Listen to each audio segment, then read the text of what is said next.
arrancó. 8:40 minutos, 8:40 minutos, y aquí estamos recibiendo al ministro de Educación, el arquitecto Andrés Navarro está con nosotros. Vamos a conversar con él de inmediato. ¿Cómo está usted, ministro? Bien, muy bien, Julio. Buenos días a todo el equipo del Sol de la Mañana y muchísimas gracias por permitirme llegar a todo el país a través de este medio. Bueno, el último gran tema en debate con relación a la educación, y prácticamente con ese tema cerramos este año, fue el de la prueba PISA. Usted ha hecho alguna referencia a este tema, pero sería importante como darle un cierre al tema. La República Dominicana, en esta evaluación en la que participan unos 72 países, queda en último lugar. Hay quienes han insistido, por ejemplo, el exministro de Educación, Melanio Paredes, ha insistido en que fue un error del Estado Dominicano someterse a este tipo de evaluación. Entonces, a partir de esta experiencia, que ya sabemos que no incluía la inversión en el 4%, porque los que estaban ahí en ella tenían 8 años antes de que esta inversión iniciara. ¿Cuáles son las conclusiones a partir de esta experiencia? Sí, bien, Julio. Fíjate que el hecho de que el país haya suscrito el acuerdo con la Organización de Cooperación y Desarrollo Económico, la OCDE, para que lo incluyeran en la evaluación PISA, a mí me parece que fue una acción de expresión de responsabilidad y de un país que está buscando realmente superar las dificultades y limitaciones que tiene en la educación. ¿Por qué razón? Porque lo primero que usted tiene que hacer para cambiar es conocerse a sí mismo. El que el país sea parte ya de los países evaluados en PISA no es tanto una búsqueda de compararse con otros países, sino de conocerse a sí mismo con una vara que no la creamos nosotros y que tiene un estándar internacional. Que es riguroso, sí, es una vara bien alta, que solamente un competidor con intenciones de ser de alto rendimiento la asume. Ahora nosotros con esta prueba que fue para que el país pueda entender, es una prueba de competencias académicas que se aplica a estudiantes de 15 años de edad, no importa el grado en que se encuentren, o sea, el curso en que se encuentren, por el hecho de que a esa edad es que se asume internacionalmente que la persona ha agotado los grados que son en la mayoría de los países obligatorios. Y precisamente se hace el balance de cuál ha sido el nivel de aprendizaje de la persona en ese momento. En el caso nuestro, que habría terminado la primaria o la básica. Exactamente, que ha terminado ya el octavo de primaria y que ya está entrando en bachillerato. Pero pueden haber estudiantes que están en séptimo o que están, hay estudiantes muy aventajados que con esa edad están en tercero de bachillerato. Mi hijo está en tercero. Y la prueba tiene centra 15. su atención en 3 campos: ciencias, matemáticas y lectura. Y la evaluación no es tanto sobre la base de conocimientos, sino de competencias, de resolución de problemas. Por eso que es una prueba poco convencional. No es preguntándote datos de la historia, sino planteándote situaciones sobre las cuales tú vas a dar respuestas de pensamiento lógico. Hay que razonar. Entonces, ¿qué pasa? La República Dominicana, ciertamente, de los 72 países, ha quedado en el último lugar.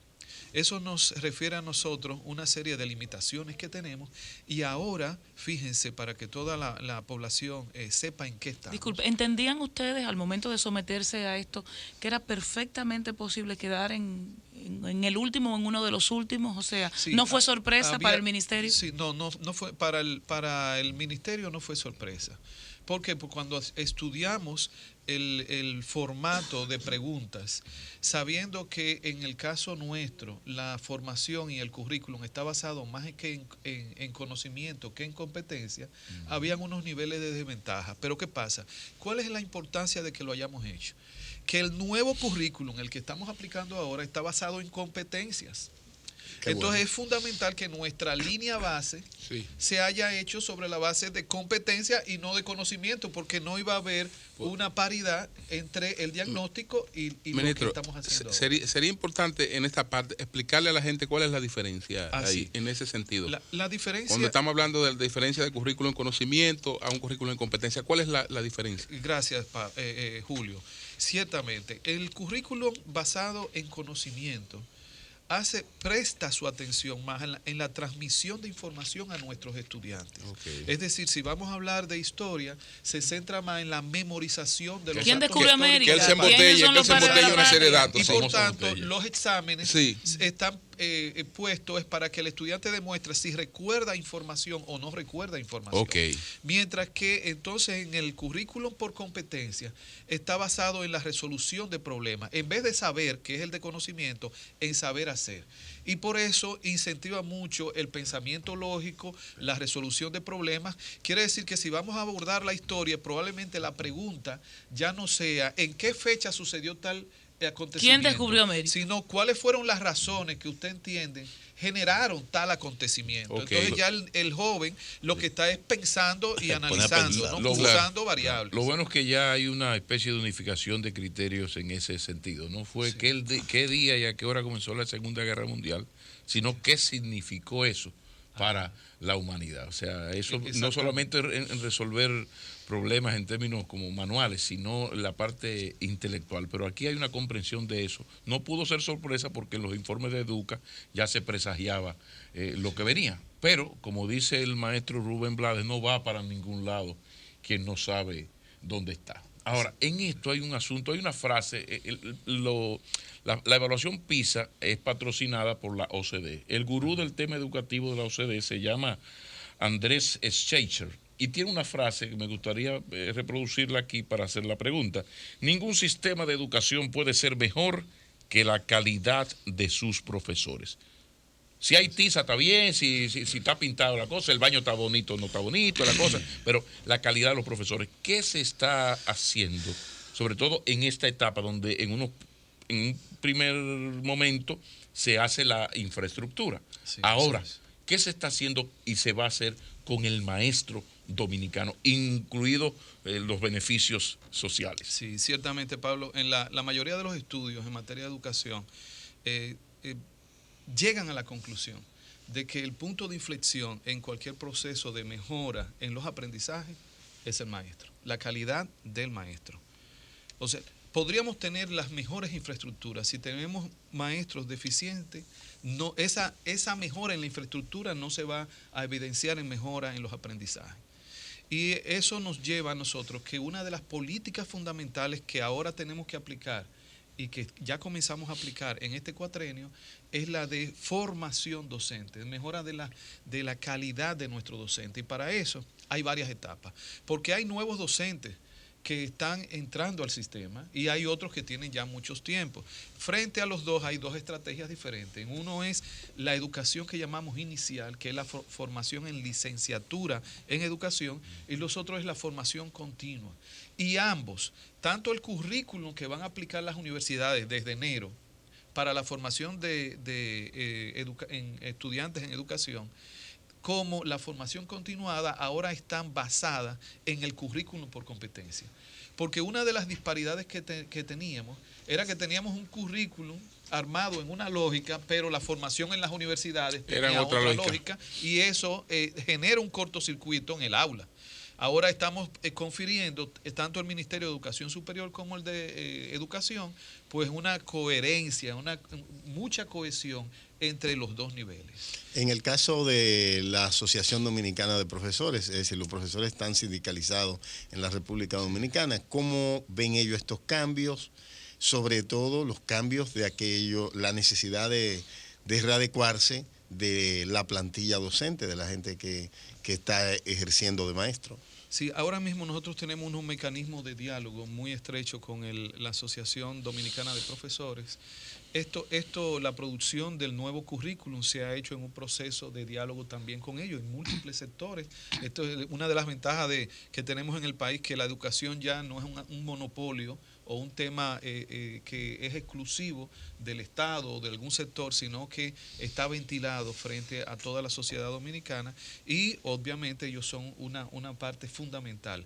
Igualmente ya en una reunión que hemos tenido el pasado viernes con el Comité Ejecutivo Nacional, acordamos crear varias mesas de trabajo, una de las cuales es la aplicación del nuevo currículum para ir, y también el de la aplicación del nuevo formato de carrera docente, de manera que vayamos en un diálogo estrecho con esta asociación, porque es fundamental que contemos con la integración, la participación activa del gremio. Se proyectan Cuando hablamos de nuevo currículum, sí, indudablemente pensamos en una asignatura que ciertamente es para la vida.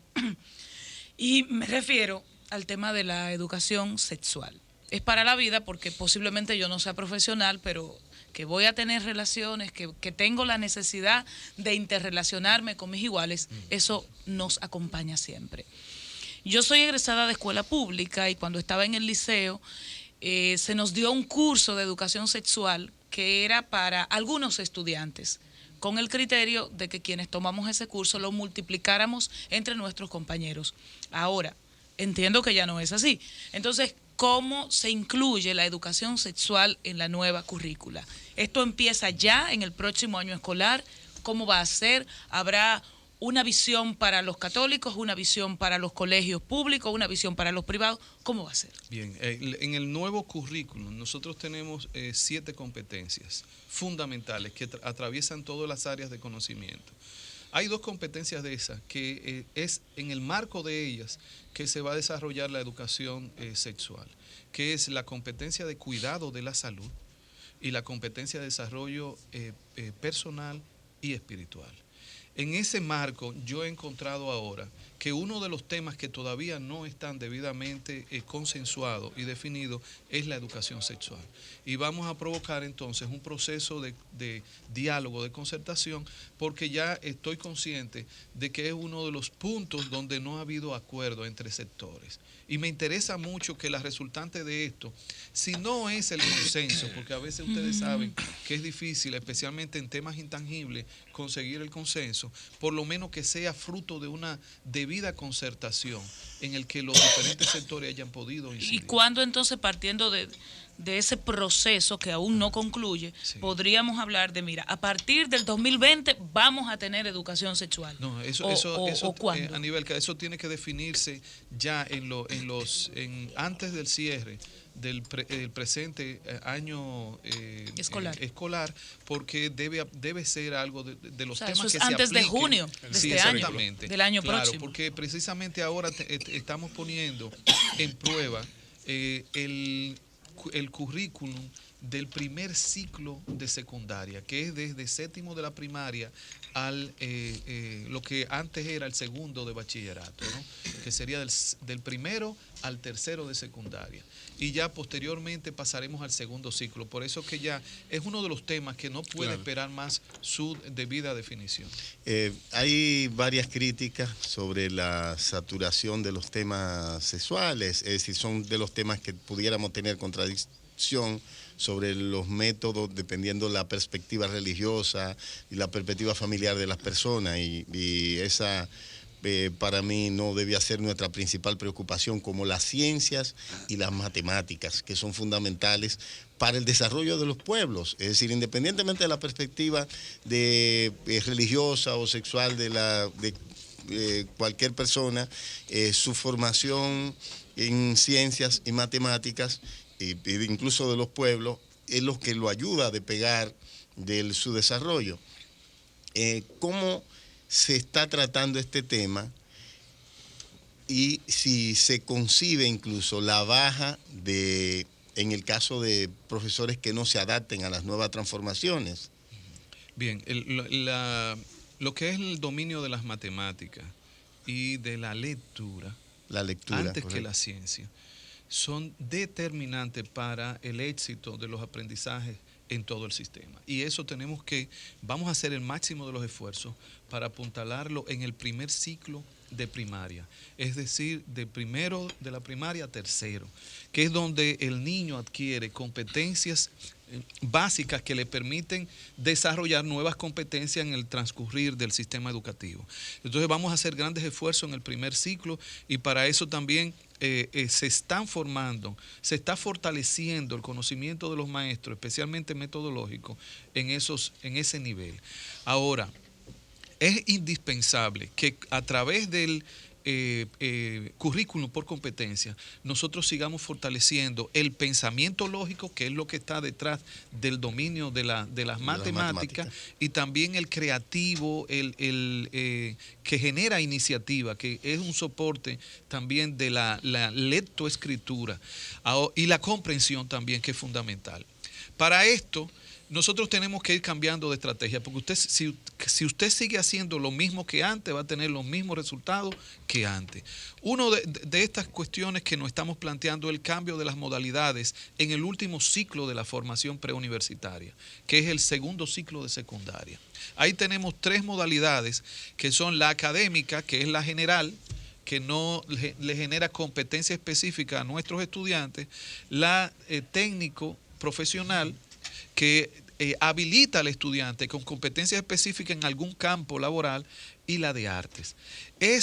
Ya está demostrado que la modalidad técnico-profesional y la de arte son las que representan el terreno más fértil para generar competencias, tanto para el pensamiento lógico como para la comunicación, el trabajo en equipo o colaboración, el pensamiento crítico, la resolución de problemas. Y por eso, respondiendo a tu pregunta, nosotros también vamos a hacer un gran esfuerzo para ir aumentando la participación de la modalidad técnico profesional y arte, para que ustedes tengan una idea. Hoy en día el 80% de nuestros estudiantes salen formados simple y llanamente en la modalidad genérica, en la académica, y apenas el 19% técnico profesional. Eso dista mucho de las necesidades que tiene el país con respecto a una población tan joven. Aquello de bachiller en ciencias físicas y matemáticas. Escúcheme, a propósito de la resolución de problemas, ministro, aquí Iris Viviana pregunta por Twitter que el aumento de los técnicos nacionales pensionados pendientes desde el 2004. El aumento del salario. Sí. Aumento de los técnicos nacionales pensionados pendientes desde el 2004. Bueno, eso es un tema que tendré que revisar, porque por eso es bueno someterse al escrutinio del público. Vamos a anotar eso por ahí. Sí. Miguel Medina. Esa inquietud a propósito de la solución del problema. Técnicos nacionales pensionados pendientes desde el 2004. Ministro, yo uso mucho una frase dice que cuando no sabíamos todas las respuestas nos cambiaron las preguntas. Sí. La sociedad cambió. Sí. La familia cambió y solo vive en las nostalgias de nosotros los mayores. Precisamente por ese cambio que ha habido en la sociedad, yo valoro tanto y he apoyado militantemente la jornada escolar de tanda extendida, porque la considero la penúltima oportunidad que tiene la sociedad dominicana de tomar a unos jóvenes que ya no tienen el padre que le dé su pescozón a tiempo, la mamá que le dé el boche justo. Hay un pescozón a tiempo y un boche justo. El muchacho que le dice una barrabasada al padre y hay una reacción. Y eso no se usa, eso no lo hagas ahora. A uno lo criaron, ahora es violencia y cosas. Pero un tirigüillo, o sea que tú creciste con un tirigüillo atrás. Cambió la sociedad. Sí. Y ya el muchacho aquí, cerca del 38-40% de los hogares tienen solo a la madre con el niño. Y estamos hablando de que más del 50% tiene a un solo padre o a ninguno. Eso significa que si usted le suma que ya la esquina no es el centro de socialización, sino el colmadón, y que el liderazgo en la mayor parte de los barrios lo tiene el colmadón, el narcotraficante o el señor de la banca, estamos hablando de que los muchachos no tienen la oportunidad que teníamos nosotros de socializar en relativa paz y con buenos ejemplos en el barrio, en una familia, con un padre semi-ausente, pero que cuando llegaba era una figura de autoridad. Ya eso no existe. Entonces nos queda, para colmo, los medios de comunicación son la locura, ese es otro tema larguísimo. Nos queda la escuela. Desde el Ministerio de Educación se tiene claro, y por favor, ¿qué se está haciendo para aprovechar esas horas de 8 a 4 de la tarde y de alguna manera sustituir dentro de lo posible, por supuesto, a esas figuras que ya no están presentes? Y ahí mismo al final la posibilidad de hacer que no salga un bachiller sin ser bilingüe, porque en el siglo XXI no ser bilingüe es casi ser analfabeto. Sí, por favor. Si es plomero electricista, también puede vivir, no necesariamente siendo bilingüe. Quizás tenga más. No, es que si no hablas inglés, en 20 años, si tú eres plomero y no hablas inglés, no vas a poder trabajar por ejemplo, en los resorts, por ejemplo, que te van a hablar en inglés. Pero bien, bueno, sí. Bien, como dices, Pablo, el impacto de la jornada escolar extendida o jornada completa ha sido extraordinario. Es dentro de la política educativa, es de las medidas que ha tenido un impacto inmediato. Sabemos que en materia de educación el impacto se mide a mediano y largo plazo, pero hay este tipo de condicionantes, que es lo que ha priorizado en el primer periodo nuestro presidente para crear el microclima necesario para los aprendizajes.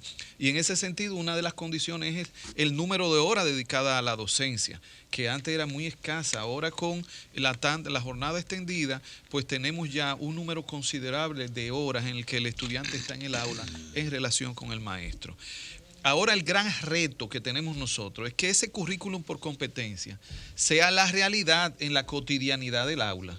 Y por eso cuando estamos apuntalando lo que es la mejora en la calidad de la educación, de lo que estamos hablando es de la aplicación efectiva del currículum en esas 8 horas de docencia en las escuelas. Pero no me deje lo de la inteligencia y la salud emocional y el proyecto con el VHD León, sí, que tiene un valor maravilloso, sí, que no solo es matemática y ciencia. Sí, no, claro que mental. Sí. Por eso es que el currículum que estamos ahora implementando es muy rico en actividades incluso extracurriculares. Más allá de las áreas de conocimiento, están una serie de actividades en talleres que fomentan el desarrollo de competencias que le sirven de base a los aprendizajes de esas áreas de conocimiento. Pero por otro lado, acuérdense que la jornada extendida tiene unos servicios conexos a la educación, como es la alimentación,